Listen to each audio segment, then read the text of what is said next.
Hey, good afternoon, everyone. Hope you are all doing well, that you are safe, that you're healthy, you're plugging away. We are now getting into week 6, just a couple of weeks away from finishing this course. So appreciate all your hard work, appreciate your engagement, the great discussions that we've had in the class.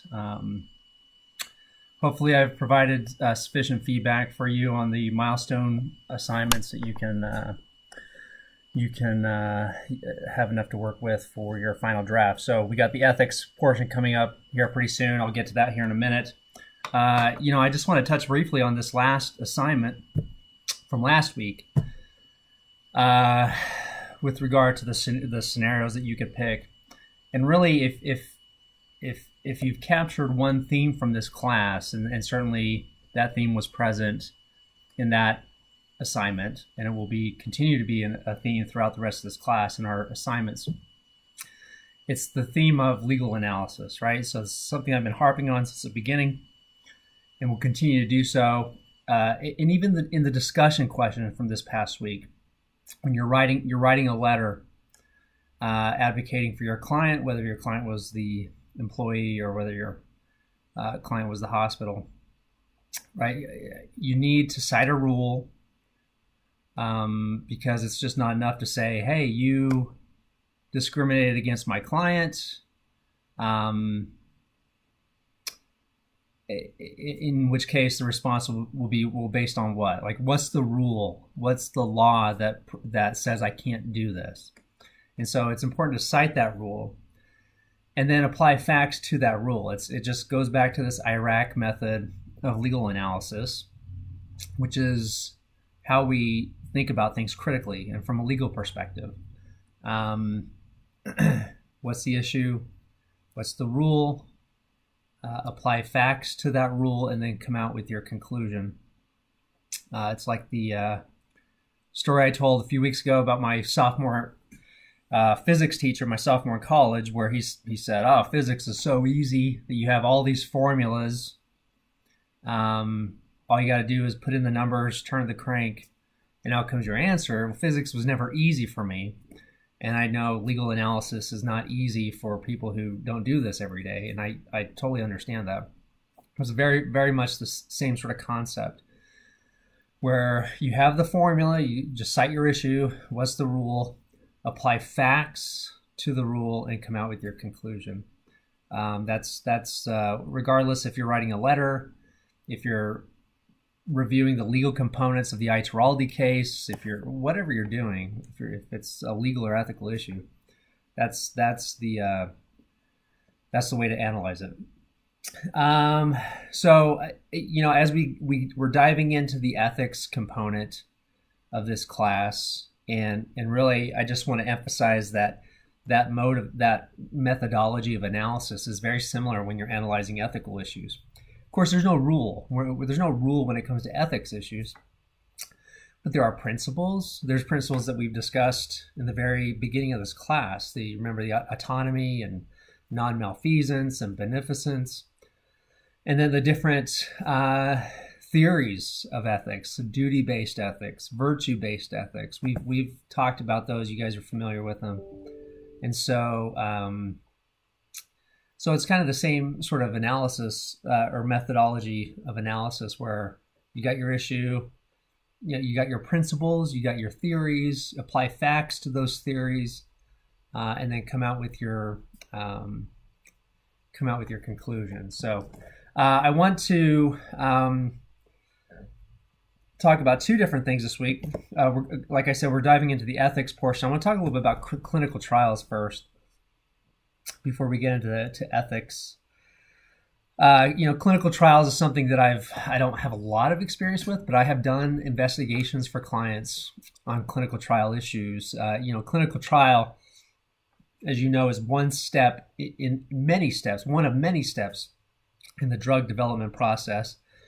Highly regulated by the FDA. I'm going to post a link to the FDA website that really gives a great overview of that approval process, so the drug development process that takes place before a drug is submit it to the marketplace for consumption. One thing to remember, and largely my exposure to clinical trials has been from an investigation standpoint, where there's some inclination that either the informed consent process wasn't done correctly, the billing was incorrect, or it's just something. And so, so I've been engaged to do those sort of investigations. But, you know, I tell you, most of the issues that I've come across have to do with informed consent, right? So informed consent, according to the FDA, it's more than just handing someone a piece of paper and that outlines all the risks, all the benefits, and just everything involving this particular drug. It's FDA really considers informed consent to be a process. It's the process of really, truly, and sincerely informing the person of what the risks are, just everything that's associated with a clinical trial, and then giving the person an opportunity to ask questions, to back out, to consider everything that has been presented to the person. So it's really this long process that really has to be documented in order to meet FDA guidelines, IRB rules, institutional review boards, the ICH guidelines. There's both domestic, international guidelines and rules that govern clinical trials. It's highly regulated for good reason. I mean, there's a lot of things that could go wrong if it wasn't regulated and it wasn't the right processes and procedures weren't in place for drug development. So I'll post that website. I encourage all of you to just take a look at it and get a high overview of that, what that process looks like. Okay, so let's talk a little about ethics. You know, like I mentioned at the beginning of this class, we got the legal section, we got the ethics section. At the very end, we're going to put it all together. But the next two discussion questions really have to do with ethical issues. And then we're going to add the ethical component to the Ituraldi milestone assignment.